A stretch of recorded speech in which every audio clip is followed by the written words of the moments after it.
Welcome back to the Village Wealth Masterclass, episode number 5, How to Make Your Offer. I'm Scott Duke from Open Road. Let's dive into it. Okay, this is where people get cagey, especially from the buy side, right? Because this is where things get real.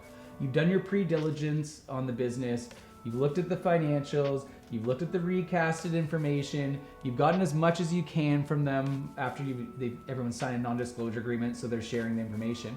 And now you actually have enough confidence to make an offer, but do you have enough confidence to make an offer? This is the question. And then how do you actually go about making this offer? Let me tell you, this part does not need to be as scary as you think it is. And especially from the buy side, because if you have somebody that's working along the road with you, and again, our Sherpa that's kind of caring and knows the path, no problems. Just put it onto their shoulders, let them know what you want, and we'll talk to what's going to be included in that offer.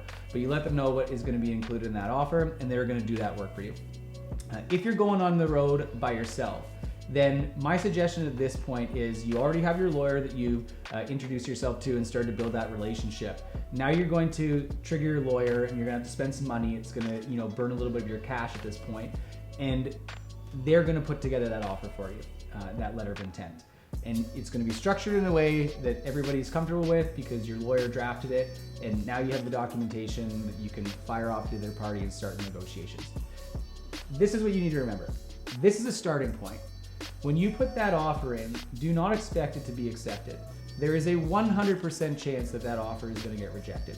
And if you know that going in, then it makes things a little bit more easy about being concerned about, oh, it needs to be perfect here, it needs to be perfect. It will 100% get rejected.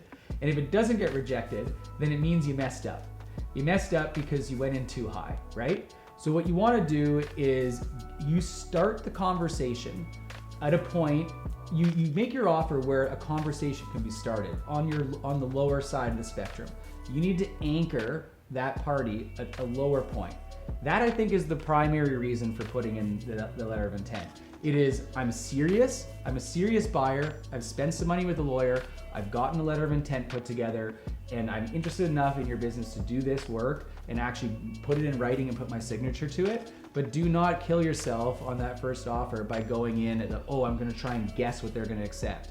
You will not guess right, and I can guarantee you that the seller always wants more than what's realistic. So you're never gonna hit their number because their number is probably nuts to begin with.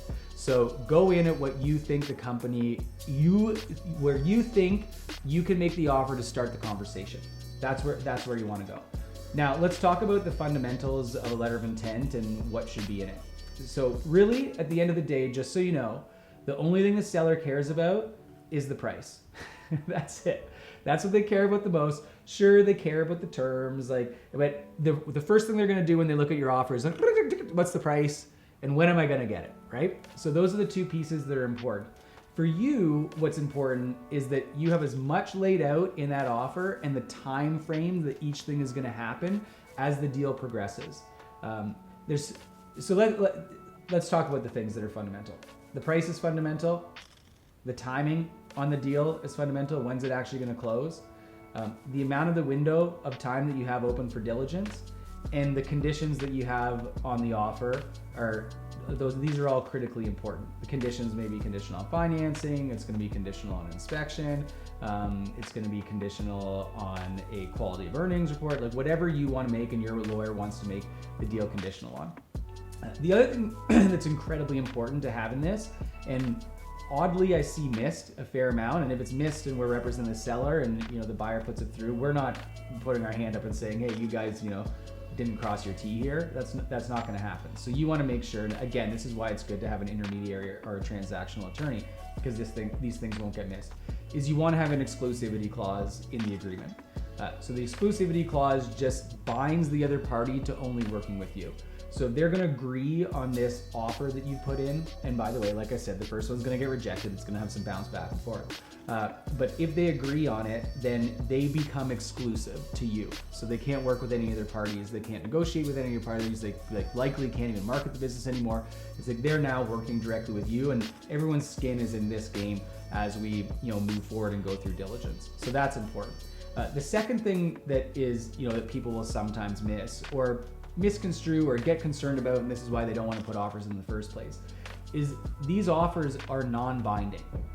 And if you're working with like a realtor who's maybe less experienced in business transaction and they're using a contract purchase of sale or an agreement that is binding, that is very nerve-wracking to all parties involved, because there's a lot of stuff that you still need to dig into in this business to determine if you want to acquire it before buying it.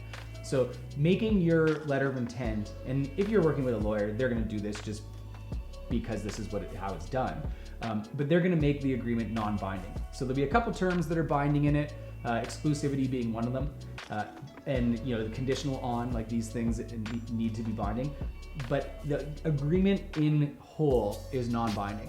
And what does that mean? It means that what you've agreed to as far as price, terms, like pretty much everything in the LOI is non-binding on both parties, because you don't know what's going to happen as you go through diligence. Like you may find a whole bunch of skeletons and you still want to keep going forward with the deal. It's fine. Like these are skeletons you can get through, but you're going to reduce your price, right? So these things are non-binding. And that's why when people get nervous about making the initial offer for their first time, you shouldn't be. Because think about this document as a document to start real conversation. Like you've had conversation at this point, obviously, but this is where it gets real, and you're kind of putting this document together and saying, hey, listen, I want to, not escalate's the wrong word. I want to, move this to the next stage, and this is becoming real for me, right? I'm starting to spend some money with a lawyer. That's really what that agreement's all about. What you want to use the LOI for, and think about it as well, is, okay, we're making this serious by using a letter of intent, and we're actually putting something in documentation, and now we have a legal document that we can use to negotiate back and forth. So like I said, it's not going to get accepted in the first round, but you are having a starting point now. So now you have a tool that's at your disposal, this new tool that's in your negotiation that both parties can use to push back and forth as you kind of hammer out and massage out this deal, getting close to the point of getting it signed and moving into diligence. Get your lawyer to work with you at this point, to put in LOI, because it looks serious. If you want to keep costs low at this point, then work with your intermediary, because they can do this without the legal costs, the LOI stage. Those are the two ways of going about it. Probably I would say the worst way of going about it is and a way that would maybe lead to failure, is to get something off of the internet and just put it together on your own. You'll miss stuff, and if you're sending it to an educated seller, or you're sending it to a seller that has representation as like a business broker or an intermediary working for them, they're gonna have to rebuild it, but they're gonna have to rebuild it in a fashion that doesn't offend you, and that could potentially damage your deal. It's also gonna show that you aren't willing to put skin in the game for this deal. Like, I like to see when somebody's engaged a lawyer to put the LOI together, or I like to see that they're working with an agent that's put the LOI together, because it makes it more real. It's like, okay, this is a real buyer. Whereas if I get kind of a back of the napkin pulled down off the internet, missing everything it should have, letter of intent come through, and I get another person that's put one through and spent $1,000 with a lawyer to draft it, then I'm gonna go with the person that spent $1,000 with a lawyer and start negotiating with them, because it's real, right?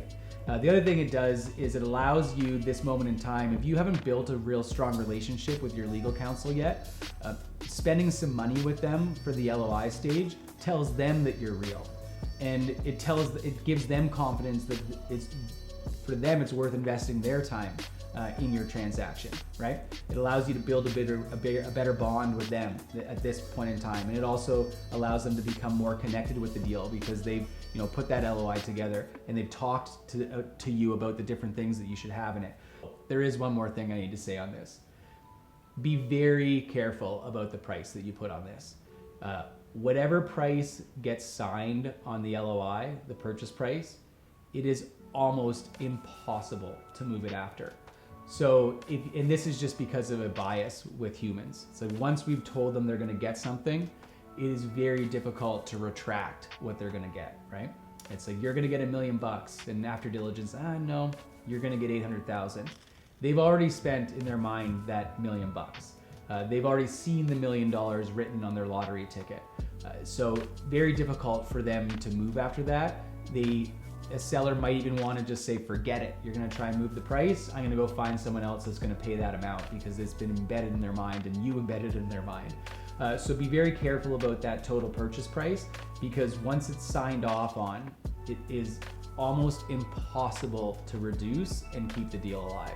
So just have that in the back of your mind too when you're putting these LOIs together. Work with legal counsel, work with an intermediary, and you'll get through this stage. And don't worry, it's non-binding. It's not going to chain you to it. Things can be changed afterwards. Just to like re-loop all the way back to where I started, do not get scared at this stage. This is the stage that you have to go through. But the nice thing about how things have been set up in this world of, business acquisition is that it is expected that this LOI is non-binding. So it's expected that you are not going to be, you're not going to be bound to this, right? It just increases confidence and opens you up to the next stage of the deal, which is getting into diligence.